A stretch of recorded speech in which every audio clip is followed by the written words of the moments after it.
Você passou confiança, disse acreditar no retorno dele e, inclusive, que quando a bola começasse a entrar, as coisas iam mudar.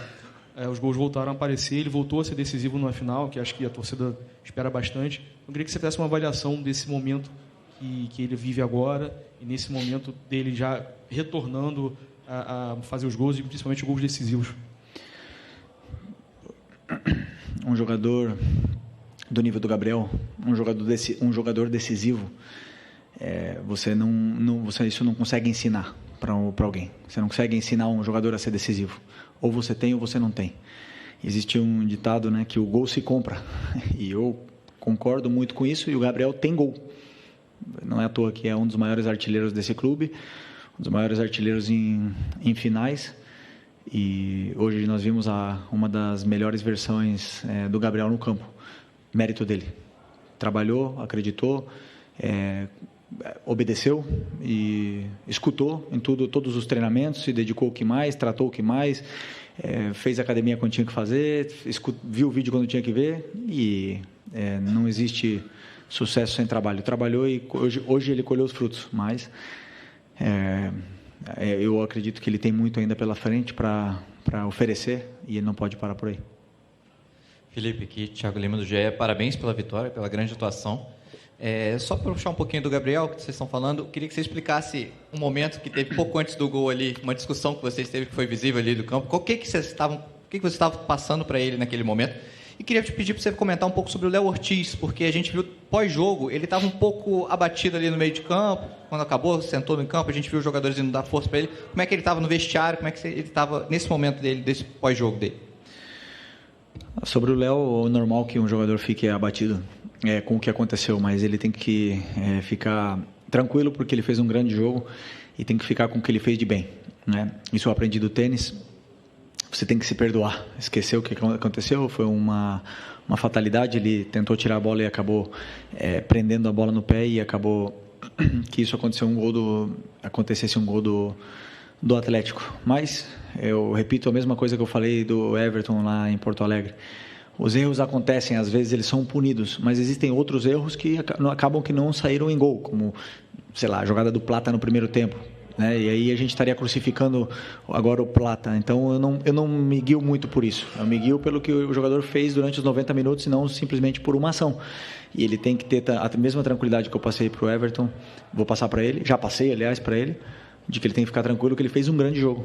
E foi um erro e acontece. Não queremos que se repita, não queremos que os erros aconteçam e é bom que ele fique assim, que ele se cobre, mas que ele se perdoe. E sobre o Gabriel, na minha primeira coletiva que eu já falei que eu estou num cargo agora onde eu ia tomar decisões que iam deixar alguns jogadores incomodados, né? No caso, brabos comigo, alguma coisa, e foi isso com o Gabi agora. Uma correção tática no campo, os nervos à flor da pele, eu e ele querendo ganhar, querendo o máximo, e aí não tem conversinha, aí é grito. Então, essa conversa que eu tive com o Gabi, essa discussão que eu tive com o Gabi no campo, era o que acontecia toda semana enquanto a gente era jogador. Quando eu era jogador, desculpa, e ele era meu companheiro, e agora não vai ser diferente, né? Não porque ele foi meu companheiro, eu vou tratar ele diferente. E já está resolvido, já conversamos no intervalo e fico feliz pela grande partida que ele fez. Felipe, boa noite. Parabéns pela vitória. João Pedro Fragoso, Jornal o Globo. O primeiro gol do Flamengo nasceu numa jogada que me deu a impressão de que aconteceu várias vezes durante o jogo. O time esperou que o Atlético Mineiro fosse pressionar para depois sair com toques rápidos e apostar na verticalidade, como você já falou muito. E o segundo também é a mesma coisa. E tanto que você falou com o Gabigol até. O Léo Ortiz deu o lançamento, o Plata raspou e o Gabigol saiu, como aconteceu várias vezes essa jogada da raspada e da segunda bola. Eu queria te perguntar até onde essas jogadas conseguem ser treinadas e são treinadas e até onde isso parte da individualidade dos jogadores, como aconteceu com o Gerson, que deu um ótimo passe para o Wesley. Obrigado. Nós temos um plano de jogo sobre o que a gente imagina que vai acontecer durante o jogo. O Atlético tem uma defesa muito complicada de entrar. Tanto é que eles jogaram contra o River, os 2 jogos e não tomaram gol. É um time que toma pouco gol e sabemos que não ia ser fácil porque é uma defesa praticamente homem a homem, mano a mano. E é muito complicado entrar nesse tipo de defesa, né? E a gente passou algumas soluções para os jogadores, mas algumas funções e soluções para eles, mas quem executa e quem faz tudo são eles que são os verdadeiros protagonistas do jogo e acabaram aproveitando as chances que tiveram, né? A gente foi hoje mais decisivo, mais determinante nas áreas do que o Atlético, mas com certeza é um dos times mais incômodos de jogar no Brasil pela forma que tem de defender homem a homem. Oi, Felipe, aqui à sua direita, boa noite, é Guilherme Xavier da Trivela. Queria falar um pouco sobre o Everton Araújo, né? 3 jogos consecutivos como titular, um moleque que você deu muita confiança aí desde do problema do pulgar, que foi suspenso contra o Corinthians. Queria perguntar se você teve alguma conversa prévia já nessa preparação, desde que vocês voltaram para Porto Alegre com ele. Falar um pouco mais sobre a questão da utilização da base, né, que você tem sido importante isso para você também. Obrigado. Primeiro, eu conheço a base, como você falou, como ninguém, né, porque passei no 17, no 20, já joguei com o Everton Araújo ano passado. E para mim, o jogador, quando ele treina, ele não tem passado, ele não tem idade. Para mim, são todos iguais. Eles estão me demonstrando alguma coisa no treinamento, independente se ele tem 16, 17 anos ou se ele tem 38. Se eu estou vendo ele no treinamento, ele está fazendo o que eu quero e eu vejo a disciplina tática, eu não me importa se ele veio da base, se ele ganha menos, se ele ganha mais, se ele tem história, se ele não tem história. Eu coloco quem eu acho que é melhor para a equipe. E o Everton é um jogador, já falei, extremamente disciplinado. E para essa posição, eu acho que é o número 1, né, que a gente precisa, é a disciplina tática dos volantes. E ele tem isso, ele está onde tem que estar em todo momento, ele cobre bem o campo, ele dá opção de passe quando tem que dar e vem evoluindo muito no que eu peço para que a função dele, né, ele vem evoluindo muito na função dele e fazendo o que eu peço para a equipe. Felipe, aqui Raíza Simplício da Gol Brasil. Boa noite. Na beira do campo, na saída, né, o Arrascaeta falou que ele está jogando com uma proteção no joelho e que possivelmente ele vai precisar passar por um procedimento cirúrgico depois. Enfim, eu queria que você falasse um pouco desse esforço dele de estar jogando, dessa dificuldade e dessa questão física, né? Você chegou num momento, numa reta final de temporada, tendo que administrar a questão física dos atletas. A gente vê que, às vezes, no segundo tempo, o time fica muito cansado. O Arrasca, desde que eu cheguei aqui, ele está assim, ele está jogando em pleno sacrifício, né? Suor e sangue pelo Flamengo. E eu admiro muito esse tipo de jogador que tolera a dor e vai para o sacrifício, coloca o Flamengo acima de tudo. Um jogador que precisa passar por uma cirurgia e está aí deixando o joelho dele no campo pelo Flamengo, provavelmente pague o preço daqui a uns anos, mas coloca o Flamengo acima de tudo. Isso para mim é muito louvável, né? E sobre a questão física, eu acredito que esse elenco é extremamente qualificado. Quanto mais o jogador joga, melhor ele fica. Quanto mais, porque eu acredito muito em que nós, seres humanos, somos uma máquina de se adaptar, e se você se adapta a jogar sempre, você joga sempre, né? Então eu acredito que esse grupo vem evoluindo, vem aguentando bem o esforço. Acabar o jogo exausto, isso é normal, os dois lados, os dois times com certeza estão fazendo recuperação, estão se preparando, estão fazendo banheiras de gelo, estão fazendo tudo que está no alcance para poder recuperar, para jogar 90, e 90, e 90, e 90, e se tiver 70 jogos, desculpa, vão jogar. E não me importa, e vai jogar quem está melhor, e eu penso, como eu te falei, no momento, em tirar o melhor dos jogadores. Felipe, boa noite. Bruno Vilafranca, da Rede Multiflá. Você foi um lateral que sempre dispensou comentários. O Wesley, queria falar um pouquinho sobre ele, tem crescido cada vez mais de produção. Não sei se você concorda que ainda com o antigo treinador ele já era um dos jogadores que conseguia se perceber que ele já vinha num crescimento. Ele que sempre foi conhecido por ser um lateral muito agudo, né, que trabalhava muito bem no campo ofensivo, e agora a gente percebe que ele tem trabalhado muito bem na recomposição e também ajudando a saída de bola, participando cada vez mais. Como você foi um lateral e conhece muito bem aquela parte do campo, eu queria saber como é que tem sido esse seu trabalho para que esse crescimento continue acontecendo com ele. Obrigado e parabéns. Obrigado. Eu vejo o que o jogador tem de característica, né? Então, o Wesley tem umas características que oferecem muito para a equipe, tanto ofensiva como defensivamente, e ele tem características diferentes do que o Ayrton, do que o Alex, do que o Varela, e são características que a gente tem que potencializar elas dependendo do jogo e dando funções para ele que ele possa explorar cada vez mais. Agora, o Wesley é um descobrimento e uma aposta total do Sampaoli, tem todo o mérito, e ele fez o Wesley evoluir muito, pegou ele da base, deu toda a confiança, e o Wesley hoje é o jogador que é pelo Sampaoli, na qual eu dou todo o mérito porque eu vi o Sampaoli ensinar e ter muito carinho com ele, e ele não tem, eu não vejo, por exemplo, limite no crescimento dele. Ele tem todo o nível para um dia chegar jogar num time grande da Europa, tem um nível para um dia poder estar na seleção brasileira. O que vai depender dele é a cabeça, se ele vai querer continuar aprendendo e evoluindo, ou se ele vai se acomodar. E eu acredito que ele não vai se acomodar, que ele vai querer continuar evoluindo. Ô Felipe, boa noite. Bruno Castanha.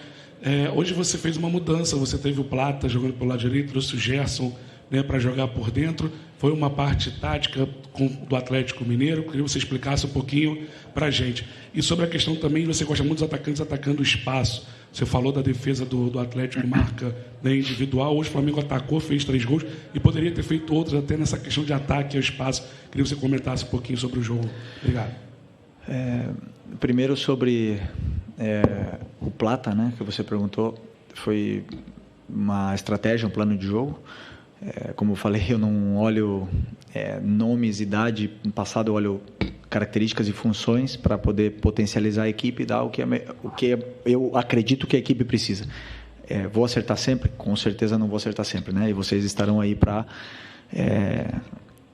entre aspas, julgar depois do que o jogo acontece. Mas eu vou com as minhas convicções no que eu acredito, e o Plata, para mim, fez um bom jogo e se doou muito, entendeu perfeitamente o que eu queria dele, e ele conseguiu se entender bem com o Wesley também, e o Gerson ajudou muito nesse lado. Então fiquei feliz pela atuação dele, e acredito também que é um jogador que tem um futuro muito grande aqui no Flamengo, porque ele tem 1 contra 1 realmente determinante, e conforme vão passando, ele vai jogando, cada vez ele vai se soltando mais, vai pegando confiança, e o jogador com ritmo de jogo, a gente consegue ver a melhor versão.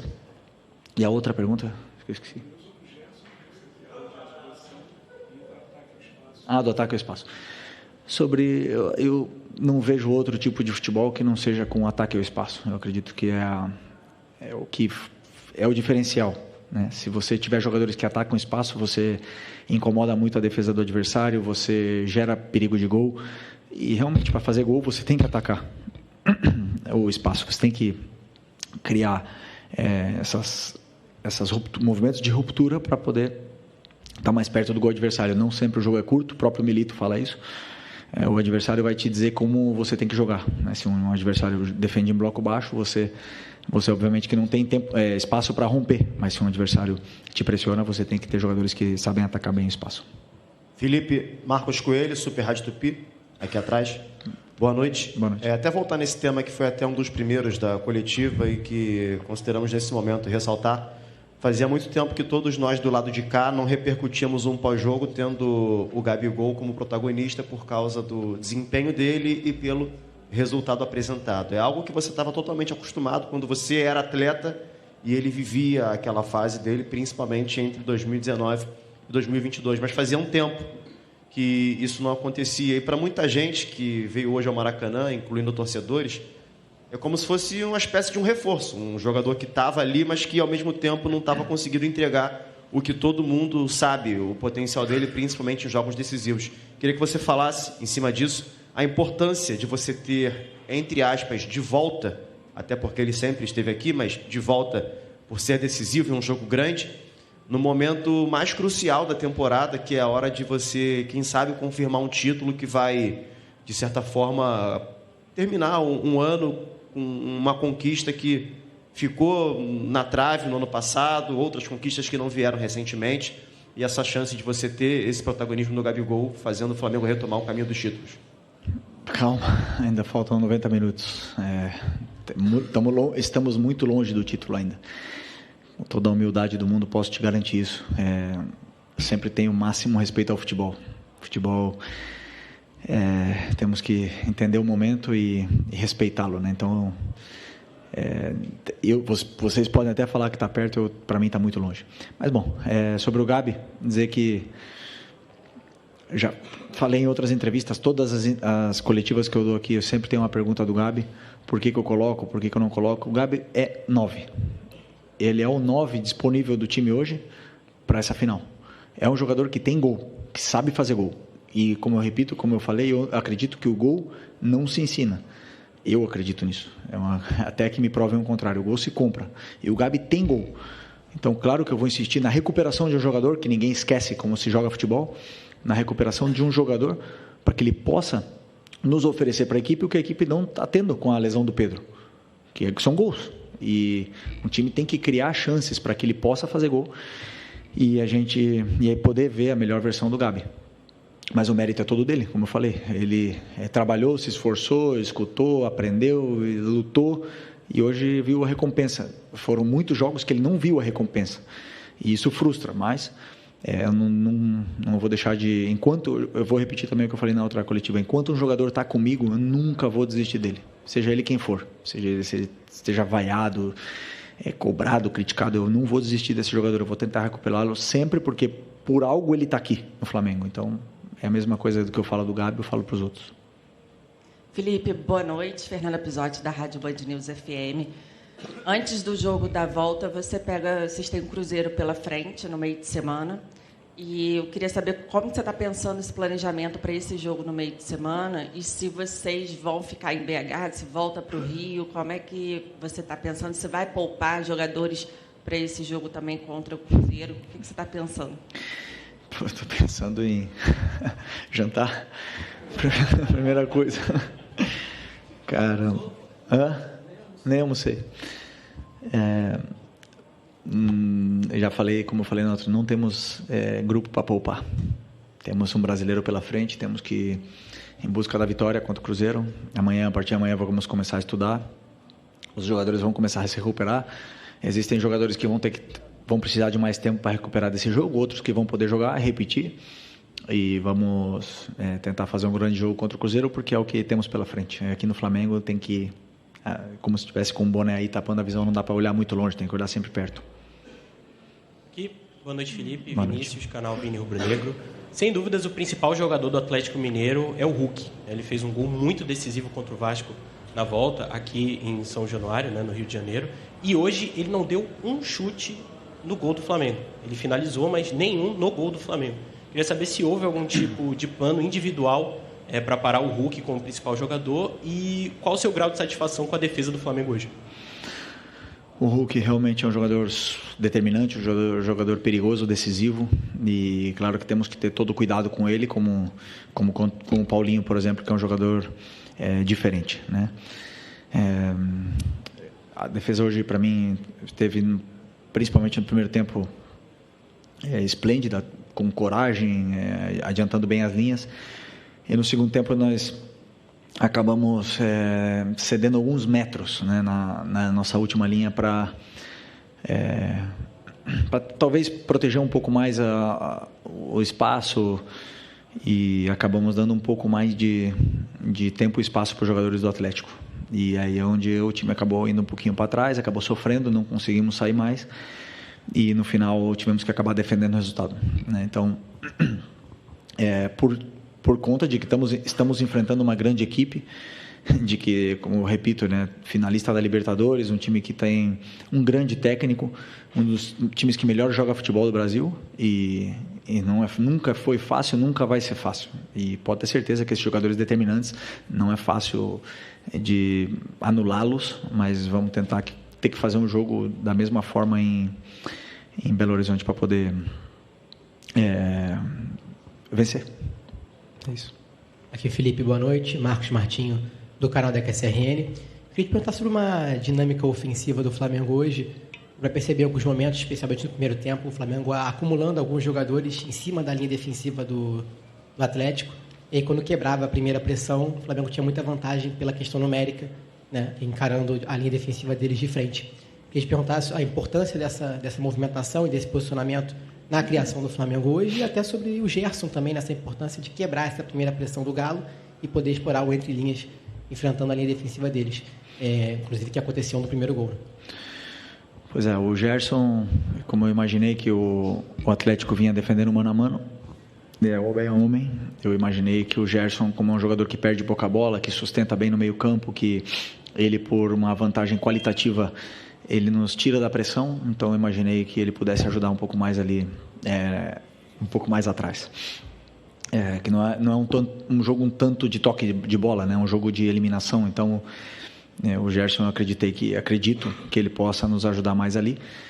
E em função da altura dos jogadores, isso vai determinar muito como acaba a pressão, como a gente acabou de pressionar, como eles estão fisicamente, aonde eles conseguem chegar, porque como o Atlético individualiza esses jogadores como o Arrascaeta, como o Gabi, como o Michael, então a altura deles vai determinar também a altura da linha do Atlético e acaba ficando um time um pouco mais espaçado, né? Então, como eu falei, é muito complicado entrar nessa defesa, é muito difícil entrar na defesa do Atlético, e o River tentou inúmeras vezes e não conseguiu, então um time realmente difícil, e ainda mais com as trocas depois, um time que melhorou muito. Professor, última. Beleza. Oi, Felipe, parabéns pela vitória. David Sharp, do Antenados na Jogada. Uma coisa que me chamou bastante a atenção foi quando você falou que para vocês pode estar perto, mas para mim está muito longe ainda.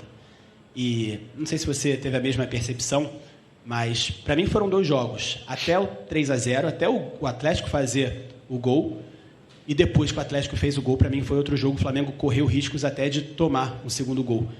Então, por que você acha que aconteceu isso? Você acha que poderia ter feito outra coisa, alguma outra estratégia nas substituições? E se puder falar sobre o Gerson também, que, como o Marquinhos perguntou, em relação à resistência dele, porque são 3 jogos seguidos jogando os 90 minutos. É impressionante. Eu repito o que eu falei na outra pergunta. Na minha opinião, um jogador, quanto mais joga, melhor ele fica. Quanto mais ele se adapta a jogar 90 minutos, melhor. E o Gerson jogou a temporada inteira, então ele está com ritmo, ele está fresco, a bola não escapa do pé dele, ele tem o tempo, ele tem o controle da situação em todo momento, porque ele vem muito rodado, né? Então, sempre que a gente avalia um jogador, temos que olhar se ele tem minutos consecutivos, do jeito que o Gerson, ou se ele não tem tantos minutos. E o Gerson, fisicamente, ele é um portento, ele aguenta, ele pode até acabar esgotado, mas ele parece que ele está cansado, e na próxima jogada ele dá um pique de 50 metros e realmente não te demonstra isso, né? Então, é um privilegiado do jeito, né? Como é que fala? O DNA do Gerson é privilegiado. E... Foi? E a outra pergunta foi... Esqueci. Sobre os 2 jogos mesmo. Sim. Pois como eu falei, na minha opinião, o sistema que o Atlético joga, que é o 3-4-3, ele já tem uma vantagem posicional sobre o 4-4-2 que a gente joga. E é muito complicado defender o 3-4-3 ou pressionar o 3-4-3, muito mesmo com o 4-4-2. E no segundo tempo, ao baixar um pouco as linhas, acabou que demos essa vantagem posicional e esse tempo e espaço para os jogadores poder criar e causar problemas tanto no entrelinhas como nas laterais do campo. E eles geraram muita vantagem, como é que eu falo? Superioridade numérica, né, em cima dos nossos jogadores de meio.